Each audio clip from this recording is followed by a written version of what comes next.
Well, hey there, folks. Welcome to the Roundup. We are a Cowboy State Daily podcast, and our focus is on interesting people in the Cowboy State.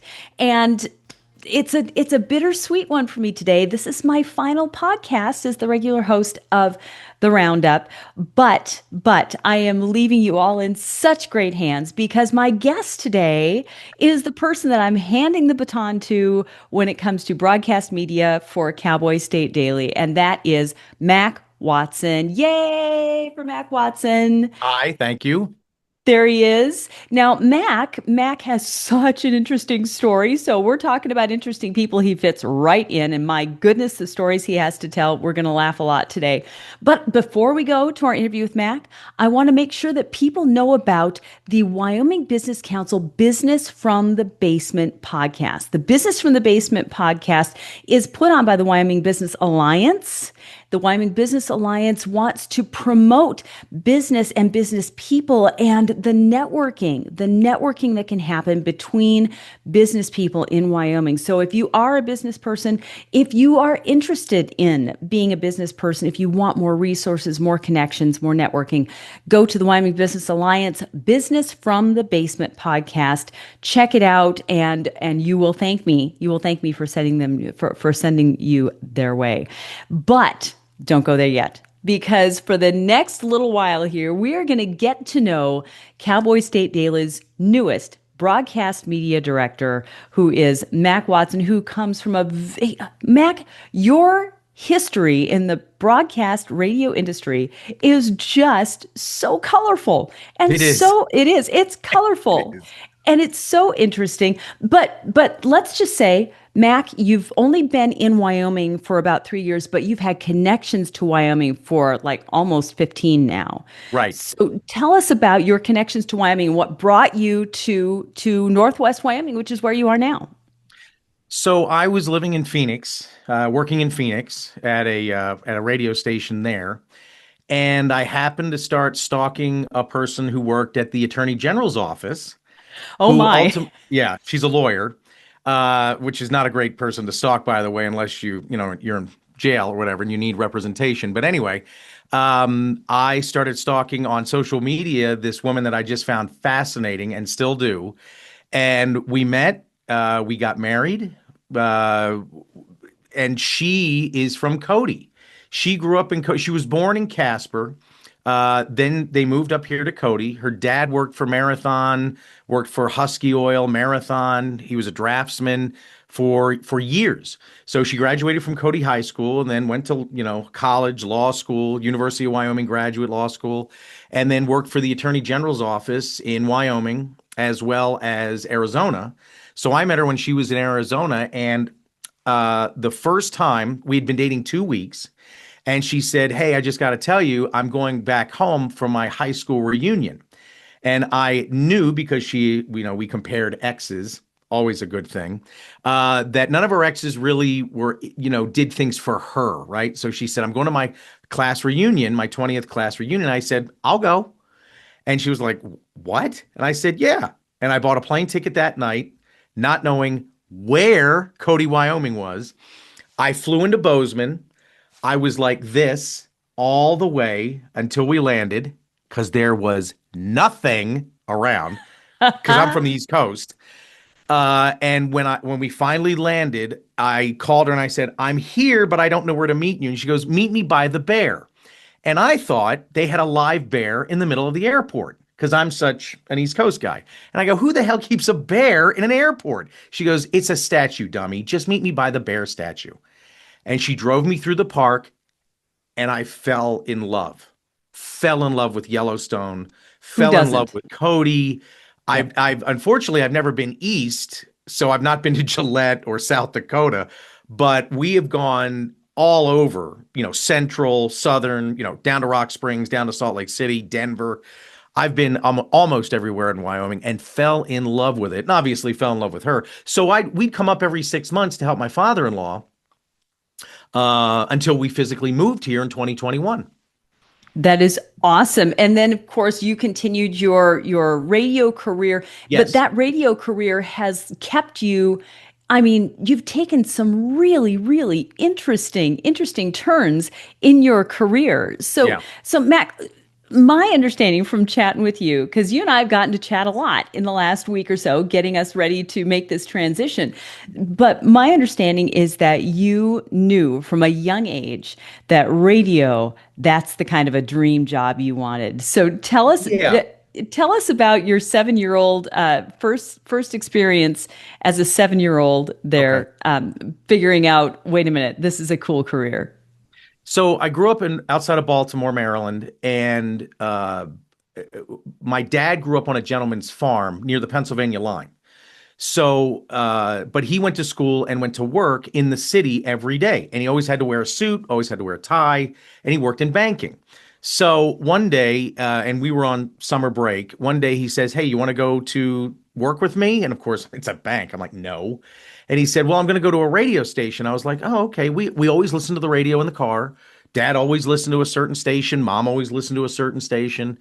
And we went down, and the bank was right next to another building down in the city. And this is where WFBR was. And WFBR was one of the first stations in America that had what they called shock jocks. And my dad never listened to WFBR because it was too racy or whatever, right? It's too wild. So we met the general manager, and he was wearing a suit. So I'm like, "Pfft, whatever." And we turn the corner, and there's the studio behind the glass, and there's a guy standing at it, in front of a microphone, in front of the radio board, and he's standing, and I'll never forget, he was wearing shorts, a Hawaiian shirt, those big oversized sunglasses, and moose antlers, and has had his headphones on, and he was doing something, but he was like, and then he took off the headphones. He came out. He's like, "Hey, young man, who are you?" And I'm like, "Who are you?" I mean, this guy was not a banker. This guy was not a suit. And I realized this guy could wear what he wanted. He could say anything he wanted, and he got to play music because I fell in love with music at age 6. I heard my first Rush song at age 6 and have been a fan ever since. So music was There you very go. important to me as a kid. So fast forward, I'm just like blown away, right? So fast forward. So we live in Baltimore, but my mom's from Providence. And every summer we would go up to see my grandmother. My grandmother lives in Providence, and we didn't want to hit the morning traffic or the morning. I know it's Wyoming. Nobody has nobody has rush hour Yeah. here. Yeah. We didn't want to hit the rush hour traffic going up 95. So we left really early. So my mom and my sister are in the back and they're asleep. My dad and I are in the front, and we get through New York City, and the morning shows come on. And this is New York, right? The big buildings and, just a massive amount of people and everything. And dad is flipping the station, and he comes on Z100, which is in New York, which is a top 40 station. It's still a top 40 station. And WHTZ, I'll never forget it. WHTZ, Newark, New York, boom, just this big explosion, top of the hour ID. And on comes this guy named Scott Shannon, who invented the morning zoo concept. And Scott's like, coming up, we're going to do this, we're going to do this, we're going to do the wacky, blah, blah, blah. And it's 2 degrees above a good time in New York City. Boom. He goes into music or whatever. And I turn to my dad and I go, "What's the temperature?" And my dad is driving. He does this. "It's 71. Shut up." And Oh my me, 12, word. 13-year-old boy, I'm like, "You can say that?" I mean, we would say it in school, and make jokes about stuff like that in school, but adults could say that stuff? Oh my God. So On the air to, anybody. it was Yes. a very different time, very Yeah. different time. Scott Shannon would go to a nightclub, do a couple bumps of coke, do a morning show, and then collapse in the morning and get up and do it all over again. Very different time in radio. Very, very different time. Yeah. So I was always listening to the radio, and so by the time I was 16, I had a medical supply and pharmacy route, and I was always, and this is so, proximity is so important to your career. I could hear DC stations, I could hear Baltimore stations, and I could hear Harrisburg stations. So I heard all this and all these different types of radio stations and radio personalities, right? But I was always told, I went to a very competitive Catholic all boys school. You're going to be a doctor. You're going to be a lawyer. You're going to be white collar, white collar, white collar. And I just never really was interested in school. I never did well in school. I didn't really like it. I didn't like, I would be diagnosed with oppositional defiance disorder now. Odd. That's what I would be diagnosed with if I were a kid in school today, right? I just didn't like people telling me what to do. I didn't really was interested in anything, Pythagorean theorem. When am I going to use that? All that kind of stuff. So I figured out how to do the least amount of homework just to barely pass. So I got out of high school with a 1.8. Don't recommend. You sound like my son. Okay, yeah, got it. But, and my buddy Tony Palomini, who I still am in touch with, who sat with me at the cafeteria table, said, "You were doing the same stuff that you do on the air in high school. You're the same guy."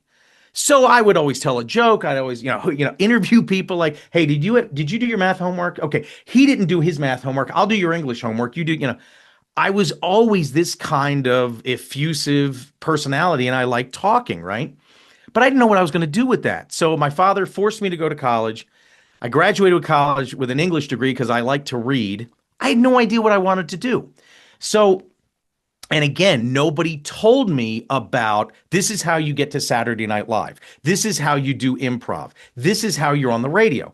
So senior year, spring semester, the RA, the resident assistant at the college, I went to a small Catholic college in Maryland, comes down the hall and goes, "Hey, the radio station just got new equipment. You're funny. Test it out." And that was like, boom. I Whole can new do world. this. I can Yeah. do this, but I didn't go to school for it. So how do I get a job? So I get out of college with an English degree. I go into publishing, of all things, a toy train model and collectible hobby book publisher.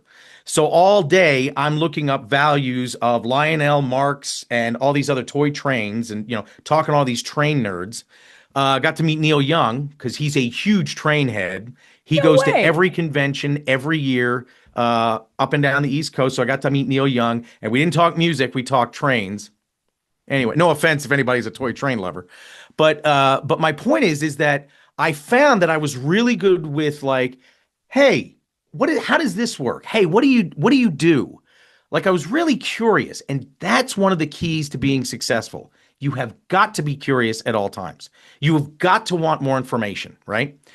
So I found out that my best friend in fourth grade was working at a classic rock station on the weekends in Baltimore. So I call him up on the request line. I'm like, "Hey, Jordy." By the way, his dad wrote Dead Men Don't Wear Plaid and worked with Steve No Martin in the way. 70s. Yeah, that's Oh, that guy. that's cool. So Jordy is, working at the classic rock station, and I go, "Hey, can I come down and see the studio?" And he goes, "If you bring pizza." So I brought him a pizza. We hadn't connected since fourth grade, but I went down there with a pizza, and every Saturday night for a year and a half, I would go down and he would teach me. He would show me stuff, right? So I made a demo tape, but it took me 2 years to get my first job at an AM daytimer radio station that was way off in the middle of Western Maryland. We played Celine Dion, Mariah Carey, Backstreet Boys, and then we would do news at the top and bottom of the hour. And then we also played Oriole games, Washington Redskins at that time. The Ravens weren't around at that time, all that kind of stuff, right? So I'm 6 months in. And at night, you turn the transmitter off. That's the FCC rule. You have to turn the transmitter off if you're a low class or low signal class B or C or whatever radio tower, right? So I have to turn it off, and then I have to write down the log stuff, and then I go home. 5 of midnight, because I work 6 to midnight. 5 of midnight, the phone rings, and I'm like, "WTTR, hello." My name is Brendan O'Connell. I'm the news director down here, WBAL TV. Something is going on in your town, and we can't figure out what it is. Is there any way you can go out and find out? Now, Whoa. Westminster, Maryland was about the size of Cody back then, about 10,000 people, right? And I knew it like the back of my hand because that was part of my medical. You see how Sure. everything makes sense in Everything does. Oh, hindsight? it all does. No, it all Mhm. connects. 100%. So I knew the town like the back of my hand. So I said, "Yeah, give me your number. I'll go out. I got nothing better to do. I'll go out and try to find you something." So I get in my car and I'm driving and I just start driving down Main Street. And sure enough, two cop cars just come like two stop signs ahead, just barrel through the intersection, don't even stop. And I'm like, there, okay. So I find them, I tail them because my dad and I used to follow volunteer fire department engines to find fires when I was a kid. So I knew Oh my how to gosh. tail without, getting in their way. So I find there is this huge crime scene, all the crime scene tape in this apartment complex. And I will never forget, I walked up to where the crime scene tape was to try to get a peek, and the smell of death, you will never, ever forget the smell of death. Now, remember, I didn't go to school for journalism. I didn't go to school to be a reporter. I have no idea what I'm doing, but I'm curious. And I start looking around, I start listening, and a TV truck from WJZ has already shown up. So I just act like I kind of live in the apartment complex and I go, "Yeah, I just got back from my shift." Blue collar worker. Yeah, right. I just got off my shift. What's going on? A 16-year-old girl convinced her 20-year-old boyfriend to kill her parents on Friday. They discovered the bodies Monday night. It was more than 72 hours that they had started, yeah, decomposing and all that kind of stuff. Well, I found out what it was, ran back to the radio station and called the guy because there were no cell phones or like the bag phone had just, been invented or whatever. Right. Yeah. But I went back to the radio station to call Brendan and he goes, oh, thank you so much. Thank you so much. We're going to send a team out there. I gave him the address. Like I wrote stuff down. I gave him the address and all that kind of stuff. And then I thought, well, wait a minute. The news director here always says we need to beat the paper. We have to beat the paper with stories. So I stayed up until 3:30 in the morning, writing, rewriting again, and recording what I thought was some kind of news item, you know. And I did it, and they played it on the air, and that's how I won my first Society of Professional Journalism awards. Rock on. In Oh 6 months my in radio. word. So then it That's so cool. became a follow-up story because they ran to Florida and they had to be extradited. So we were down there with DC as well because it blew up all over the mid-Atlantic. So Baltimore stations, DC stations, all the smaller markets, all that kind of stuff. And we were one of the first ones that had the story. And because it happened in our town, we knew the cops, we knew the chief of police. So we had everything. So we're sitting in this ballroom in Annapolis, Maryland, just winning award after award for live metro coverage. And I'm just sitting there going, this is so cool. Of You know, course. Oh my gosh. so Yeah. so that was my Wow. first radio gig where I learned everything. I learned music. I learned how to schedule sports. I learned satellite receivers. Sure.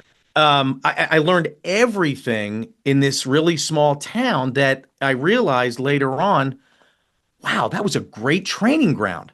Because the only way I got my first radio gig, so I did music radio. So Sure. I worked at big stations like mixed stations, DC 101, where Howard Stern worked and the Grease Man and all these people. And I finally found my niche in hot AC or top 40 because I had the high energy, like you Yes. couldn't tell. I Couldn't wasn't a tell. rock No. guy, even though I knew Yeah. everything about classic rock. I wasn't a rock guy. And one guy at 98 Rock in Baltimore told me that. He goes, "You need to be working for a top 40 station or a hot AC station. You're not a rock jock." And I was like, oh. But anyway, I found my niche and I was out of work in Austin. I finally made, the trek, if you will. I moved outside of Baltimore. I moved to Austin after working in New York for about 4 months with Scott Shannon, who was, Yay. well, be careful. Okay. Be careful of your idols. Be careful Okay. of who Yep. your idols are, Yeah. because they would bring me up on a train. I'd come into the train station under Madison Square Garden. I got to go up to the 16th floor where ABC News Radio was, and I got to see Rush Limbaugh and Sean Hannity and all these guys. And then we were across the street at WPLJ, and I would do my shift, and then I'd meet with Scott and the general manager, and they would berate me as though I weren't in the room of how Wow. bad I was, of how terrible that break was, where did you find this hayseed? They kept calling me hayseed. And then at the end of the meeting, they go, "So you want to come up next week?" It's Why would I want to do okay. that? Yeah. So I did that for 4 months and they never told me what they wanted me to do. They were auditioning me without ever telling me. So Ah, I finally got sick of it, moved to Austin, got fired after 7 months in Austin. And I wanted to stay in Texas, and my father was screaming at me over the phone. You have a family here. You have a house here still.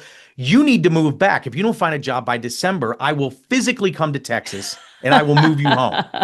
I'm a grown man. What? So my girlfriend at the time, she's in radio too. Still is, by the way. She comes home one day and says, "Hey, they're looking for a program director at a new news talk station in Waco, Texas. Didn't you work at an AM station once?" I was like, well, yeah. I said, "But I'm not going to Waco." She goes, "You don't have a job. Apply." So I literally drove the hour and a half up I-35 into Waco, Texas. And again, this was 7 years after the Branch Davidian, Yes, David absolutely. Koresh. Absolutely. So I get into Waco and I'm like, I do not belong. I do not belong here. Baylor, is the whole thing. So Zach, the general manager there, or the ops manager there, interviewed me with a guy named Michael Oppenheimer, who I still keep in contact with today, to this day. Zach said, "You know how to switch satellite receivers?" "Yeah." "Just don't have any dead air. You can stay here the rest of your career." And that's how I was hired to Wow. do talk radio. I had no experience. I had never run a talk station before, but now I was the program director in Waco, Texas, market like 204. And that was July 2001. September 11th happened. Yep. Two Yeah. months in. Yep. So September, it's always hard for me to talk about this. September 11th happens. Nobody knows what the hell is going on. The general manager and the sales director come into my office and are screaming, "Are we next? Are we next?"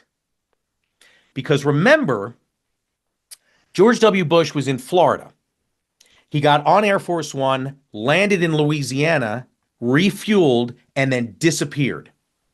Yes. People in town thought he's coming to his ranch 6 miles outside of Waco. The Wow. terrorists know that. And so this whole thing, it literally just took off like wildfire. Oh my God, they're attacking the East Coast. Then they're going to attack Texas. Then they're going to attack California.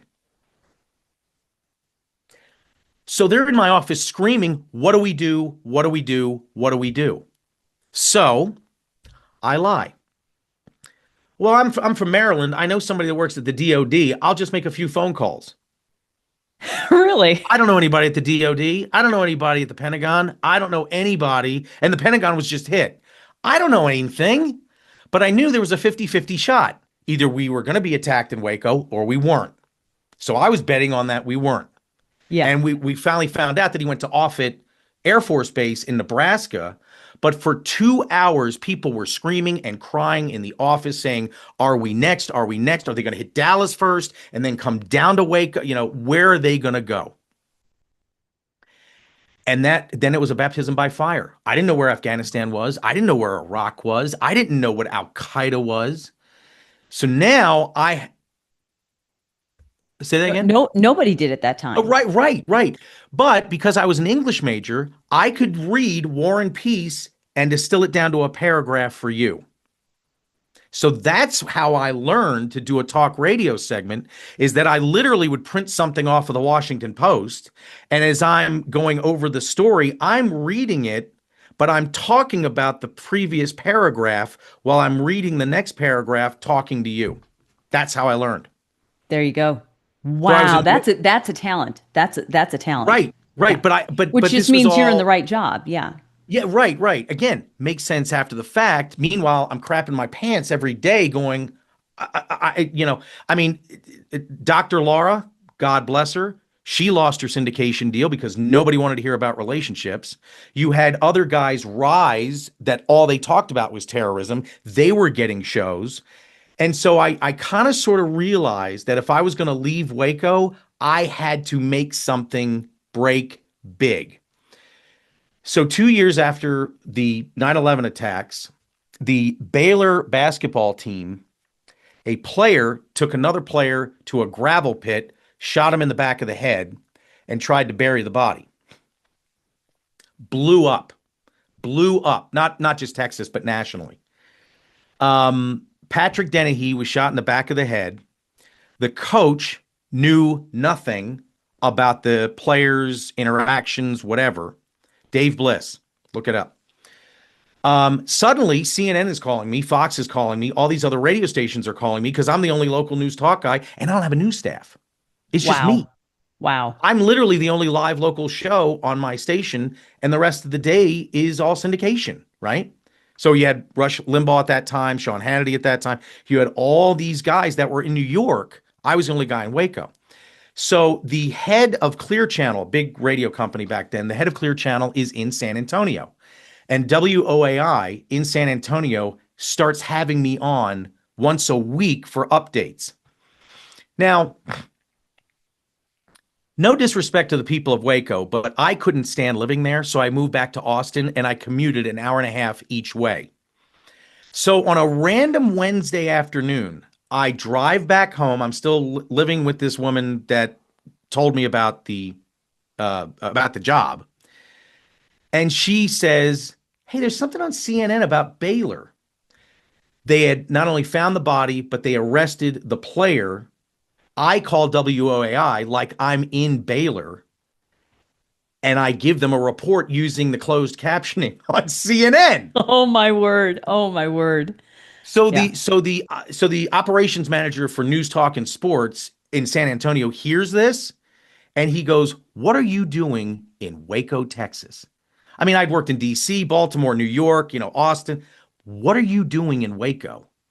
And I go, "I don't know." So he started putting words out. So I started getting more and more interviews. And that's how I wound up in Richmond, Virginia. So then you ended up going back to the East Coast. Yes. So I went from market 206 to market 55, which is Ooh. usually unheard of in a matter of 3 years.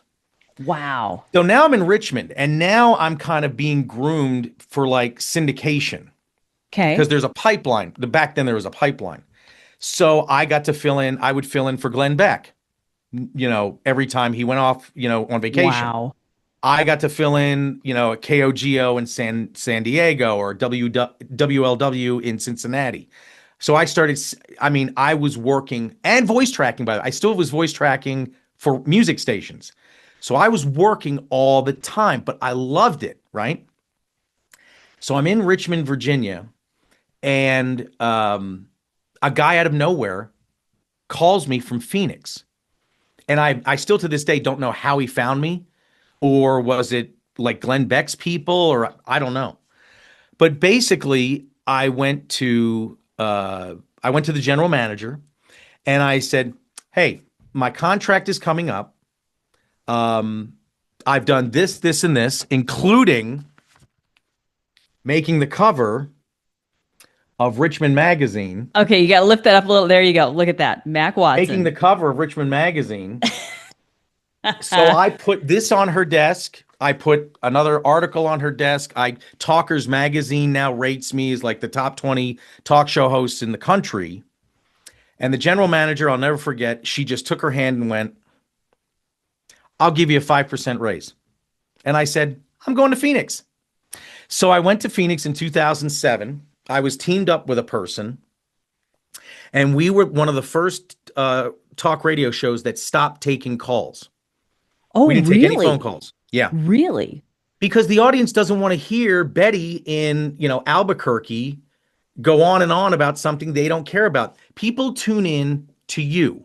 People watch you, Wendy, for the news. They're not watching for somebody else. They're watching you. They want to see you do the news. They want to hear your opinion if you're a talk show host. So we figured that out real quick. And then LA started not doing it. New York started not doing it. And we started the concept of we do a new segment every segment, a new topic every segment. We started that. Wow. And I was making way too much money, having way too much fun. Never thought I'd get married. Never thought I had kids. I meet a girl from Wyoming, Yes, you and I do. am just absolutely fascinated by her every day.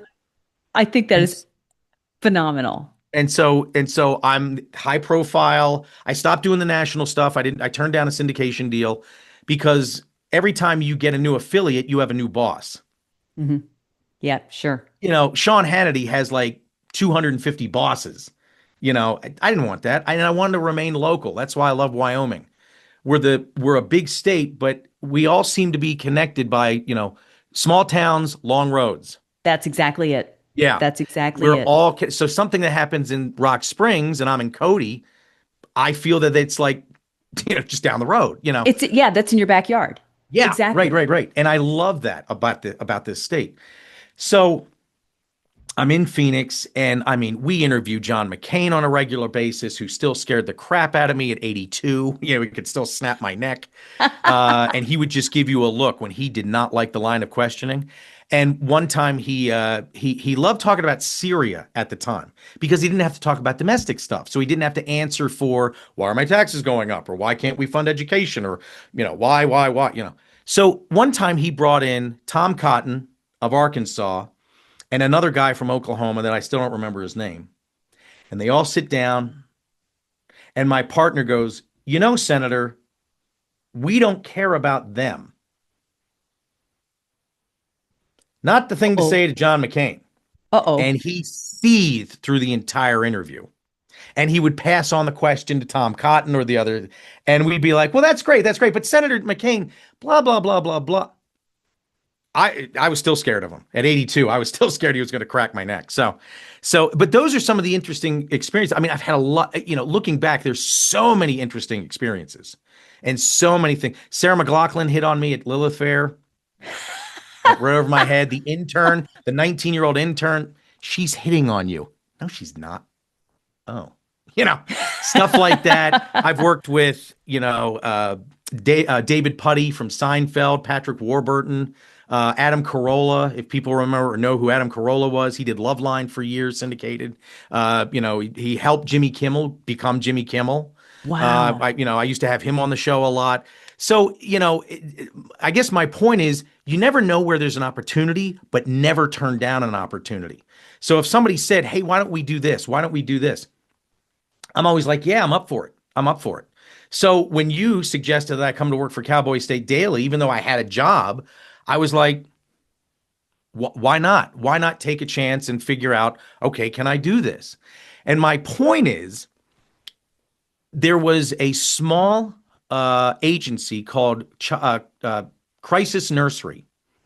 This is it's about 2015, Crisis Nursery in Arizona.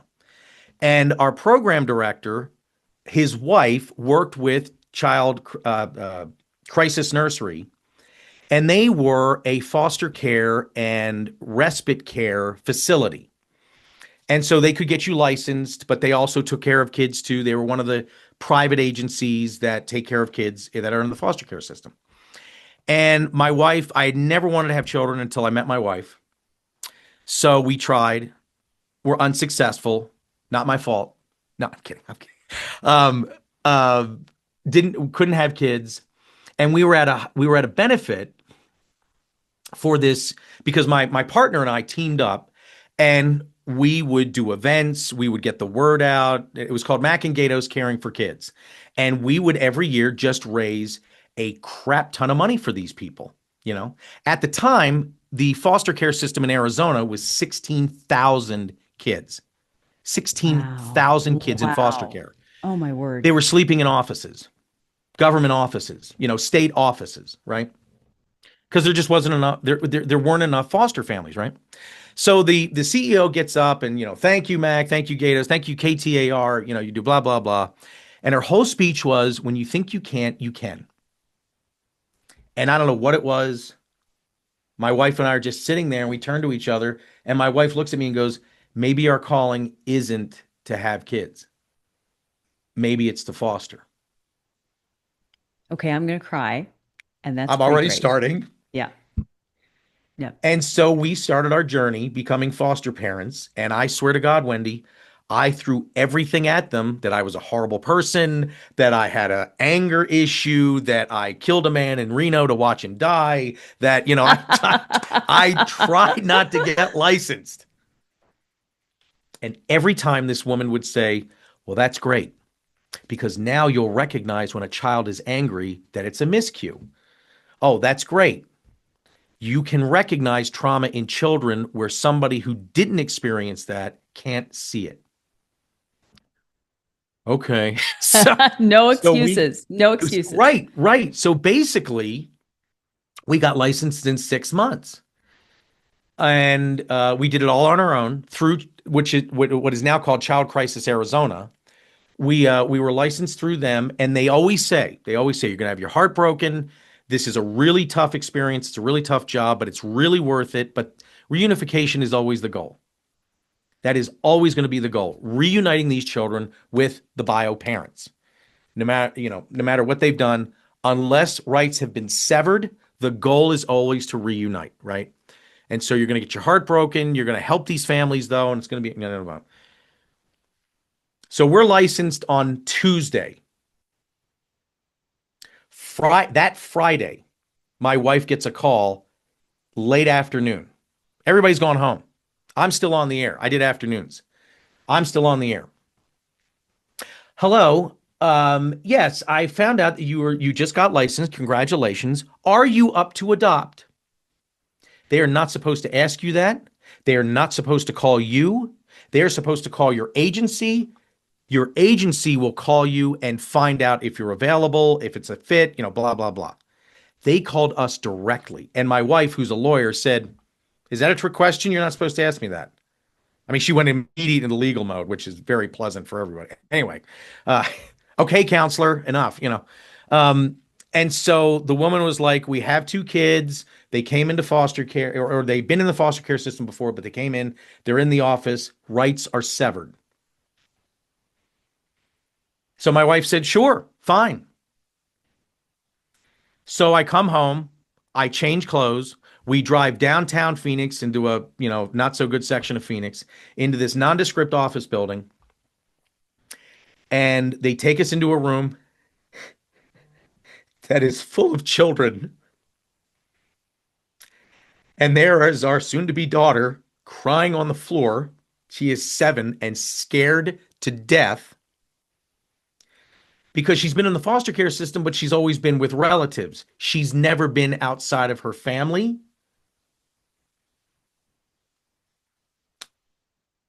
And I didn't like babies. Babies always scared me. I was wanted an older kid. Her brother, her biological brother, is 11 months old.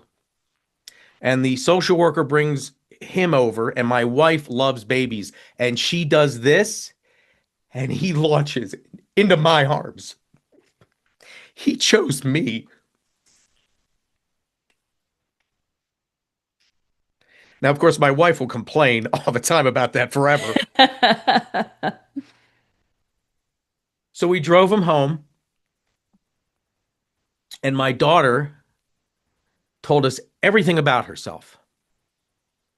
And I realized she was a fighter. And I fell in love with her immediately. And so at her quinceanera, which happened last year here in Cody, I gave a speech and I ended it with, "My wife has taught me so much about giving back and about charity because I was a selfish son of a bitch until I met my wife. I would die for my wife, but I would kill for my daughter." And I mean that.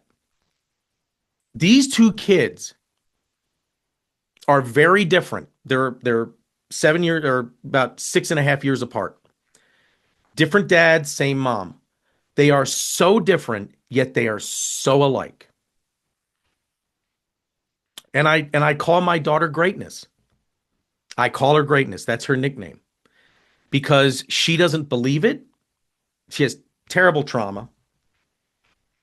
And so anytime I can tell her, "You are great," I do, and I mean it. My son was 11 months when he was placed with us. He's just happy go lucky. His trauma is different. That was more in utero. So my son will sit there and tell me everything about Lego that you don't need to know, that you don't care about, that you I don't need any of this information. And if I find out anything more about Lego, it's going to push out the part that I can drive a stick shift and I won't be able to drive a stick shift anymore. And I love him. And I love him. She will always come up to you and basically eviscerate you She's like her dad. Because when I met That's my wife, I was from the East Coast, very sarcastic, very in your face. My daughter has inherited that. And so now fast forward, we're at dinner 6 months ago, or 7 months ago, and we were talking about where my daughter wants to go to college, and she said, I'd really like to go maybe for a semester abroad to Italy or to France or something like that. I said, when I was in college, I really wanted to date a French foreign exchange student or something like that, but they always sent us Irish girls because it was a Catholic college. They always sent us Irish girls, and they were mean. And she didn't miss a beat and went, Dad, everybody knows you're not internationally attractive. And my son then goes, whoop, whoop, Dad's not attractive, and starts eating. Now, this is how screwed up my family is. My wife makes that into a t-shirt, and that's my Christmas present for last year. Dad's not internationally No, no, attractive. just not internationally Yeah. attractive. And I wear it with pride. Mac, these stories are killing me. And this is you have given us such a great Oh, look into who oh, you are, what makes you, what drives you, what your background is, and your all of these things, where your heart is. And I think that this is so great for our viewers to get to know who you are and where you're coming from, because now you are going to be the face and the voice of Cowboy State Daily. So let's shift and kind of wrap up the conversation here, because I'm sitting here rolling and crying at the same time. But so am I. I can't yeah, stop. so tell us, to kind of bring just a brief closure to this, because you're the face going forward, and they're going to get Right, to know you in right. so many for a long time to come. What do you envision for Cowboy State Daily now that you've gotten to get to know us? You've been a part of us. I got to know you, and because I mean we're in the same. I've been listening to the radio Right. station. We worked at the same radio station. I knew who you were. I knew your capabilities, Yeah. because folks, just a little inside baseball here. This job is really a lot. This job, there's so much more than just showing up on screen. There's so much going on behind the scenes before Yeah. we ever get to your computer screen. And I knew that if anybody was going to be able to do this job, still be on air and handle all of it, it is Mac Watson. Thank you, So Wendy. that's Thank why you. I reached out to you, Mac, and said, Mac, would you be interested? I'm going to be leaving here. I think we need someone who can do all the things that you can do. You got the enthusiasm and the excitement to really push us open even more doors. So, what are your thoughts on Cowboy State Daily moving forward, in the future of Cowboy State Daily, now with you here as the broadcast media director? Well, I will fully admit, my wife introduced me to Cowboy State Daily in Phoenix because she kept up with, Park County, and she has family all over Wyoming because she's one of six girls. OMG. So she's always keeping up with news and stuff like that. So she introduced me before we moved up here to Cowboy State Daily. And the thing that, and this is a whole other podcast, how media has changed within the last 10 years, let alone 30 years. I've been doing this since 1993. But the thing that got me was great writing, great reporting, solid background, solid knowledge, and just a way with words that builds trust between the reader and the website. Yes. And so when you started branching into the broadcast area or the on-air part of it with, people like Jake, people like yourself, that level of professionalism and that level and that deep knowledge of print became apparent on the broadcast side. So you have done a phenomenal job, and I just absolutely fell in love with your delivery and your work ethic. While you were working at Cowboy State Daily, so I was a fan, and so I would watch and go, "This is a great idea." You're covering the state with reporters all over the place. They give you stories, you put it together, you come up with the radio script and the broadcast script, the digital script, and you just execute it on such a high level. Everybody's got a podcast now, including my own. You can look it up. It's Mac Watson Talks. Anyway, that I do with my wife about being a foster and adoptive parent. But Oh, that's cool. shameless plug. But my point is, there still needs to be a level of professionalism and knowledge that people will inherently start trusting you as a solid media outlet. You guys have been doing that for years. So I'm really honored that I can come be a part of this because I've worked for some real jackasses along the way that would, well, that's not important, or, well, we don't need that, or, well, that relationship between the viewer, the consumer, the listener, and the media outlet is so critical and so important. And I take that very seriously. And we've had discussions about it of, wait a minute, this is what the audience expects. We've got to deliver this. You can't half-ass this. You can't just say, here's what happened. Governor Gordon was talking about something today, and you've got to bring it every day. And so to me, and you've said this too, it's the grind. It's the grind of doing it every day. It's a lifestyle. Radio for me is a lifestyle. It is not a job. I wake up in the morning, I get on the computer, I find out if the world is blown up, do I have to worry about my children, that kind of thing. I find all the news. You do the same thing. We are avid consumers and curious about the world. I do that every day. Why not bring it to Cowboy State Daily, where it is not only coveted, it is also executed well, it's run well, and you're giving viewers, readers, and listeners a quality product every day. And I want to be a part of that. And so as broadcast media director, which I humbly take over from you, I want to make the radio presentation, even that much better. It's great now. Let's see if we can make it greater. Let's see if we can do more video stuff. Let's see if we can branch out and do other things. I'm all for it. And this is a great platform to not only be associated with, but to be on, I wouldn't say the ground floor, but there's so many other things that we could innovate and do. It's nothing but, as the old Stan Lee used to say from Marvel Comics, Excelsior, which is Latin for ever upward. Let's just keep rising, because you guys have been killing it since, gosh, we were in Phoenix like 2019. 2019. Yeah. We launched in 2019. I joined the group just shortly after it launched. Yeah. And so it's really been a great ride. And well, this is my last official act here as Cowboy State Daily, because this podcast is going to air on Saturday, and I will have given my last TV broadcast on Friday morning. And so this for me is my farewell and my official passing the baton to you, Mac Watson, for Cowboy State Daily. Take care of it well. I know you will. And I will entrust it. Yes. I have a big level to live up to, so I'm going to work my butt off to do that.